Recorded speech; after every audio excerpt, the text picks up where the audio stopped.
Hello, isang mapagpalang panahon sa ating lahat. Ito po tagapaglingkod ninyo. Karunungan ng Diyos Itinit Martial Arts. So, napapansin nyo, dito po tayo sa bukid. Makikinig o mariringgan nyo ang paligid na tanging busis lang ng mga hayop na nasa paligid ang mapapakinggan nyo, no?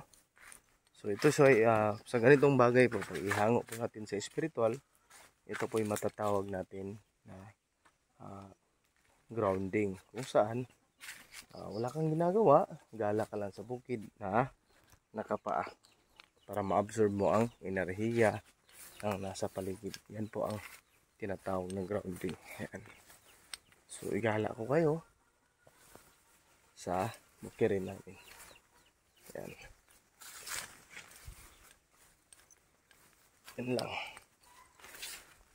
So sa mga ka-TH dyan, mahilig sa treasure hunt.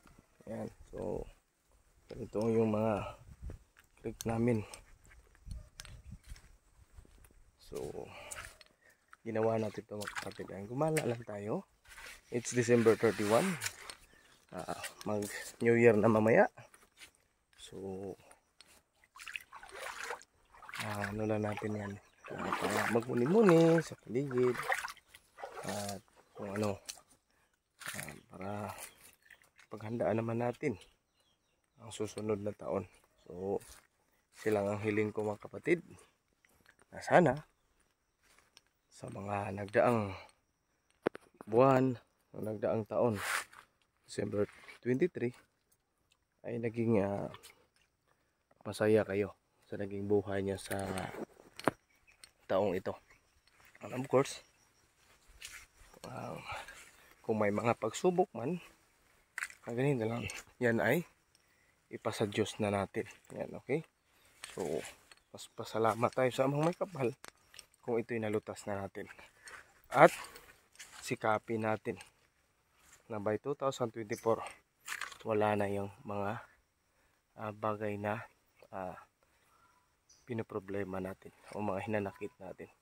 So, meron tayong mga sa ibang tao, kung hindi mo man sila kayang kausapin, hindi ka man nila kakausapin, may mali ka man o wala, may kasalanan ka man sa kanila o wala, o hindi kaya sila yung may kasalanan sa iyo, mas mainam po na ipasa Diyos na natin. Okay? Huwaglit natin ang puot ng ating puso't isipan upang makapag-move on tayo para sa pagdating ng bagong taon, ay bukas na po yun, ay maging masaya at mapayapat masigasig ang simula ng ating panibagong taon. So may mga nagtanong sa akin mga kapatid, totoo nga bang malas daw ang araw ng ang taon ng 2024? So sa totoo lang, maaring magiging malas, pero maaari din po maging maswerte. Pero isa lang po ang masasabi ko, nakadepende pa rin po yan sa atin. Okay? So meron lang po tayo mga mga kailangan gagawin kung paano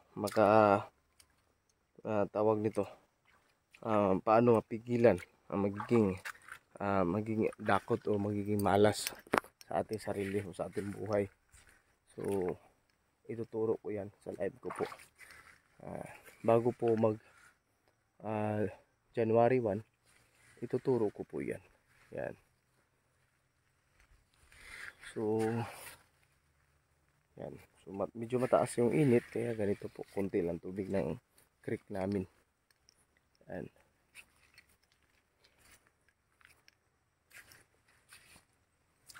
So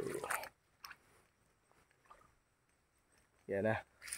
So sana'y handa na tayong lahat sa hinaharap. At mga kapatid, kung tutunghayan ninyo,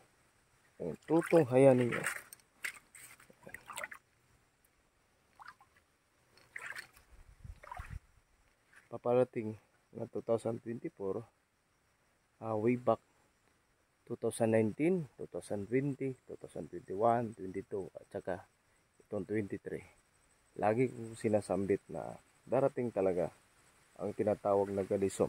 So i-vlog ko yan at ipapakita ko yan. So ito, nakakita tayo ng ano, pinata to ng kabayo. Yan. So iba ito batangkilik nito. So sa atin hindi. Yan. Dahil lang natin.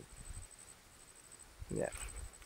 So nasa vlog ko yan at marahil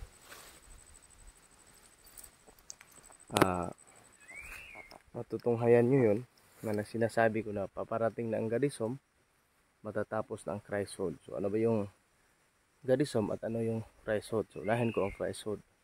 Ang Christhood po, yun po ang pagtatamasa natin sa pag-ibig ng ating mahal na Kristo. Na yung kanyang sakripisyo, ang kanyang ibinigay na sakripisyo para sa atin ay tinatamasa natin mula nung siya ay namatay, mula nung siya ay hanggang sa siya ay ipinako at hanggang sa 2023. Ngayon naman po Gadisom na.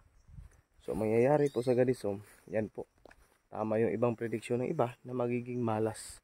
Sa iba, pwede ding magiging swerte. So nakadepende po yan. Kasi magsisilabasan po ang kapangyarihan ng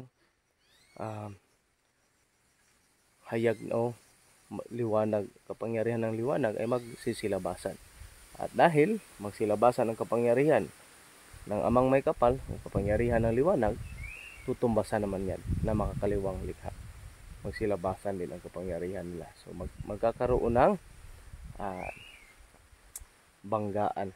So, of course, dahil ang Gaia o ang inang kalikasan natin, magbubukas ang kanyang portal na maaring ang mga engkanto, mga maligno ay babalik sila na sila ay sasama sa mga tao. So hindi natin alam, hindi natin sukat akalain na yun pala ang nagiging kaharap natin sa panibagong taong ito ay maaaring hindi na sila normal na tao o sila ay pala ay hindi talaga tao. So sila ay nagbabalat kayo. Maaaring sila espiritu o maaaring sila ay mga alamang lupa, tubig, hangin at saka apoy o di kaya mga engkanto. So hayaan nyo lang at matutunghayan nyo naman po yan. At lagi kong i-remind yun sa inyo. At isang mapagpalang panahon at hanggang sa muli, kaibigan. So sana ay nagustuhan nyo ang vlog natin ito. Yan.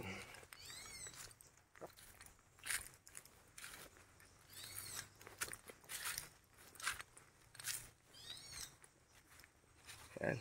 So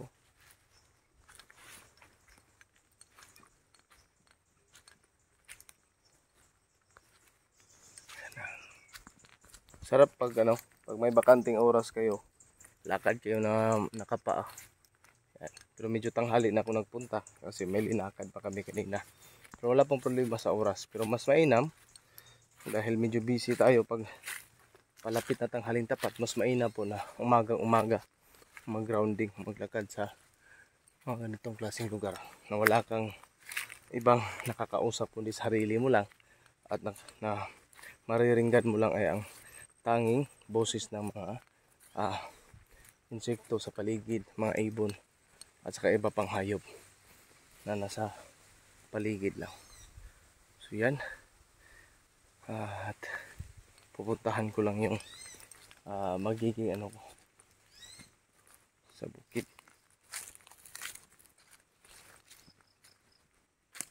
Yan.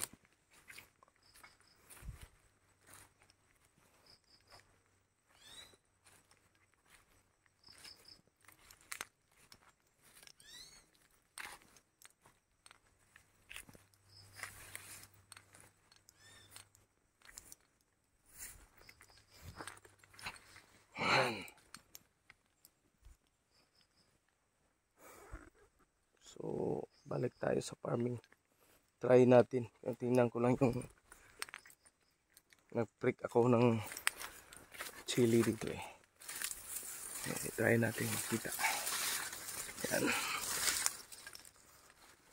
Kunti pa lang sumibol. Pero may mga sumibol na. Yan. So, medyo bata pa. So, yan o.